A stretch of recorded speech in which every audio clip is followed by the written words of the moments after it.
What's going on, YouTube? How's it going? Hey, it's OG Scotty B up here in Canada, Vancouver here. So let me think. So I'm gonna tell you a little story. Like when I was, I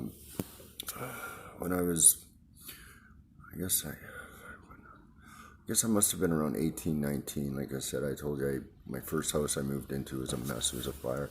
Then I ended up moving in with my drug dealer, my coke dealer. Like I said, we moved up from selling weed to coke, and this is back when we had pagers and shit. So I moved in with my coke dealer. Let's see, which story should I tell? Okay, yeah. So first, okay, we moved into this place called the International Plaza, and it's in North Van. It's still there. And there's basically three buildings. I was in one, he was in the other, and this other guy, the rat was in the other one. Anyways, so needless to say, it was kind of weird though. Like with this dealer guy, I knew him from North Van and this and that, and started moving some blow for him a bit.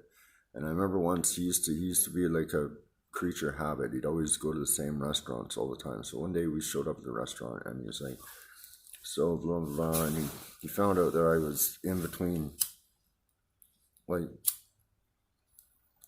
well, I guess I was homeless. I was in between moving. I was moving out of my place, looking for another place. And he's like, I'm like, yeah, we're just looking for a place. He's like, what? That's fucking unacceptable. Nobody that works for me is homeless and blah blah blah.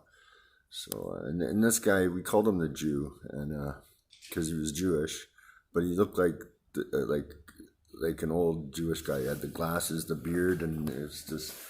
But he's like, what is everyone calls me the Jew, and Curtis goes, well, you are Jewish.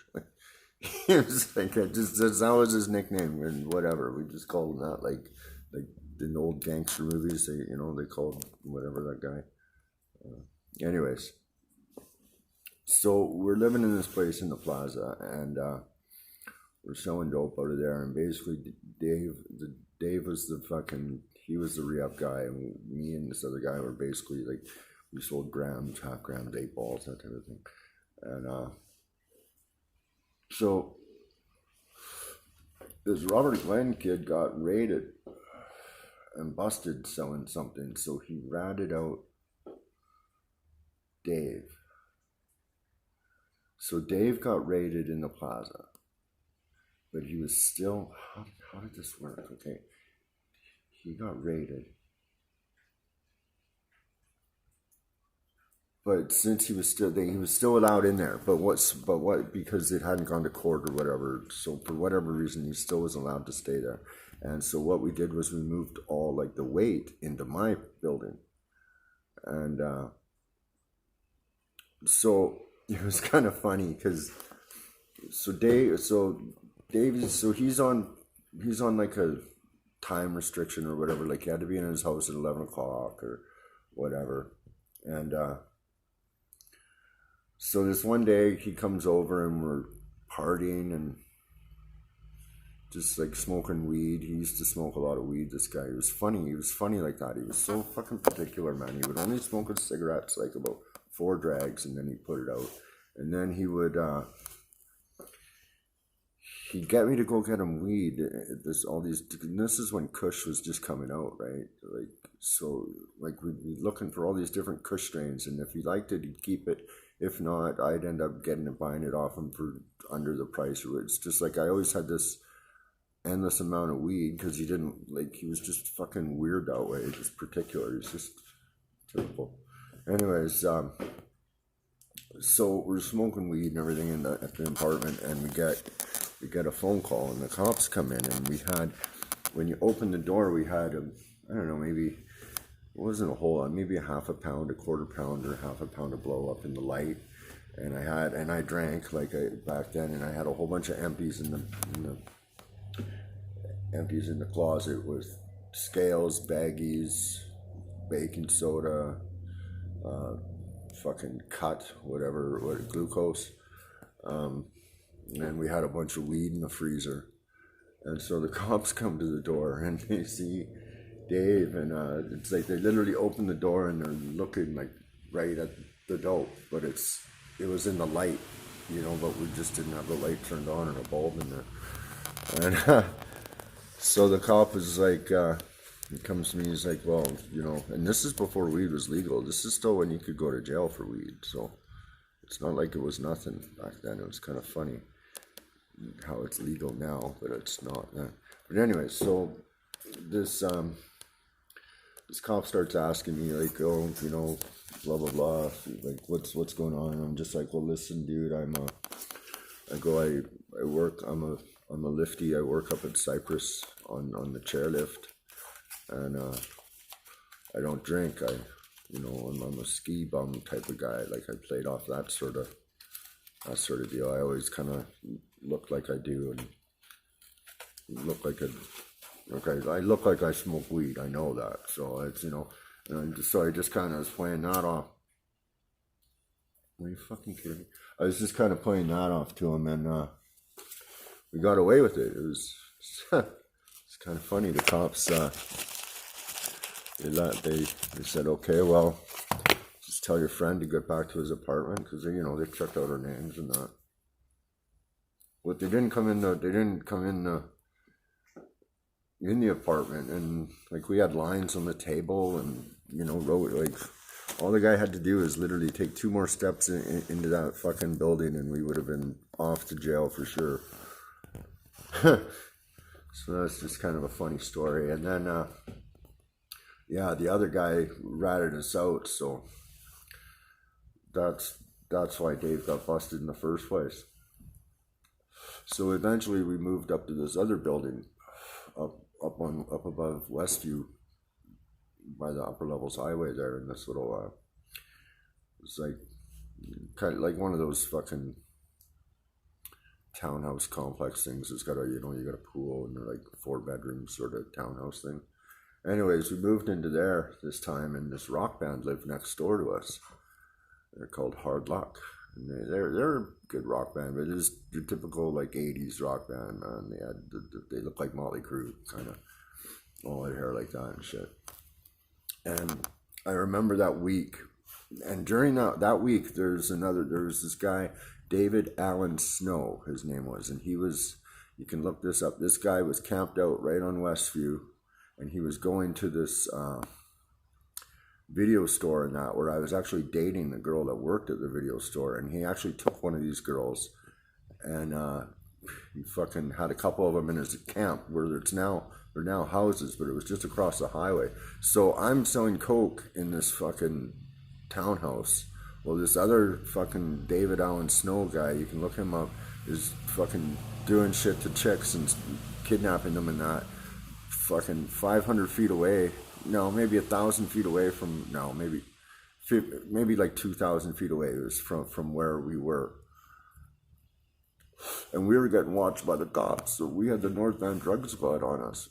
There wasn't that many coke dealers in North Van back then. There was basically us and somebody else. I'm not going to say their name. We were basically the main distributors of like 8 balls, grams, half ounces, and ounces in North Van around that time. So we had the North Van drug squad on us. And it's just interesting how they were so hyper focused on us. Well, this guy was so close doing this fucking creepy shit to these girls. Just fucking, anyways. And yeah, it was weird, because I dated one of the chicks that was in the video store. I actually took her to my dad's wedding. She turned out to be a cop. But so anyways, the cops are watching us, and it was really fucked. I was totally paranoid that week. And I said to Dave, I said, listen, and I took my girlfriend and we went out. And I came downstairs that night. Okay, I came downstairs and I said, I had a dream that we got busted. And I swear to you, I said to this. And this guy comes in, one of our guys that was like me that we fronted to, and he didn't have the money, so we just did a couple lines with him and sent him on his way, and he got popped. And so he calls us, and he said, listen, I just got popped.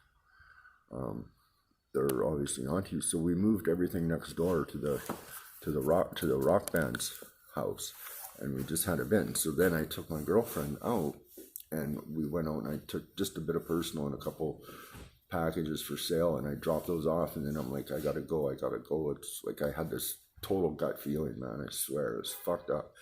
And so we went home, and we come home, and the gate was open, and Dave never had the gate open. He was always adamant about that. And then the door was open, and I saw the batter ram there, and I'm like, fucking, I looked over at my girlfriend at the time, and I said, fuck, we're getting raided, watch this. And I pushed the door open, and I put my hands up, and I said, honey, I'm home, or something stupid like this. And then all these guns come on me. I'm like, oh. And I was a cocky little fuck. I'm like, holy fuck, are those real bulletproof vests? And the cop's like, shut up. You little punk, we got you now. He's like this. And so he took my girlfriend upstairs, and I remember when I was going out with her, I said, listen, the cops are going to come in one of these days, and they're going to try and blame everything on you. And sure enough, that's what they did. And I just heard her saying, fuck you, all this. So they took my buddy in, and they searched the whole house, and yeah, it was fucked up. We beat him that time. We totally beat him. We had everything next door. We didn't have anything in the house. I came home with nothing, but that was just an amazing gut feeling I had. I swear to God. And every once in a while I might think of a song that comes on the radio or something like this, but this was so strong. So I guess the moral of this is just, go with your gut. It's always going to tell you what's right, I guess. Happened to me a couple times when I was doing boosting and other, crimes, right, too. But this was the most prevalent time that my gut really told me what was going on. So that's just a little bit about my sort of mid-20s time. I was still in North End, and that was before I was shooting dope. I was just then we were just freebasing a lot of coke and smoking lots of weed and drinking. Anyways, thanks guys. I'm gonna clown J Rock about his painting skills. It's fucking horrible because I've been doing it. Unfortunately, I've been a painter for so long. I just cringed watching him do that. Anyways, shout out J Rock. Anyways, he's one of my favorite prison guys. I like him actually. He's one of the most authentic. Anyways, take care, guys. See ya.